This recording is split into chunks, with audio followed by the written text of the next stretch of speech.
हिंदी सक्तीचा जी.आर. रद्द केल्यानंतर राज ठाकरे मनसे अध्यक्ष राज ठाकरे यांच्या घराच्या बाहेर एकच जल्लोषाचे वातावरण पाहायला मिळत आहे।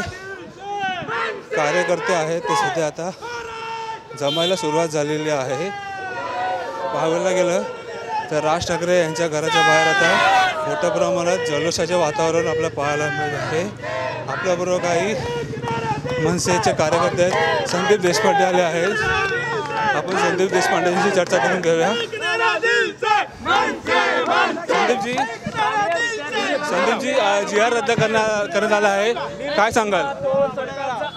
जी.आर. रद्द करण्यात आला काय सरकारने मागे घेतलेला आहे आणि मनसेचे कार्यकर्ते निश्चितपणे महाराष्ट्राच्या मराठी माणसाचा हा विजय आहे आणि जल्लोष साजरा होतो आहे। संदीप देशपांडे पक्षाचे नेते, काय सांगाल की सरकारनं हिंदी भाषा सक्तीचा जो अध्यादेश आहे तो अखेर मागे घेतला, जो सरकारला रेटा होता मराठी माणसाच्या, त्यापुढे सरकारला झुकावं लागलं। महाराष्ट्रातल्या मराठी माणसाची जी एकजूट झाली त्या एकजुटीला सरकार घाबरलं आणि त्यामुळे हा अध्यादेश त्यांना मागे घ्यावा लागला।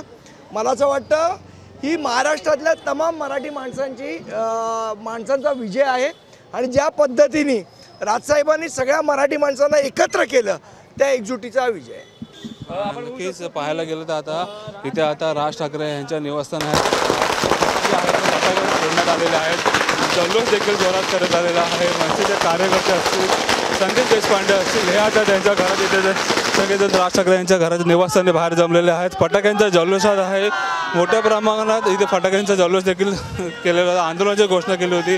मात्र आपल्या इथे पाहायला गेलं संदीप देशपांडेंची चर्चा करूया।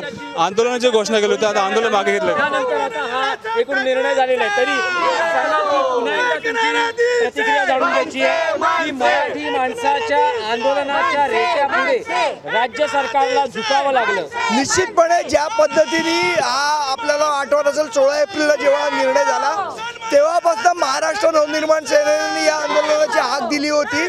आम्ही वारंवार या गोष्टी सरकारला सांगत होतो आणि ज्या पद्धतीने कणखर भूमिका राजसाहेबांनी घेतली त्या भूमिकेचा हा विजय मराठी माणूस एकवटला आणि आता ज्यांच्या मनात शंका होती की मनसे आंदोलन अर्धवट सोडते त्यांच्याही गालावरची ही चपराक आहे।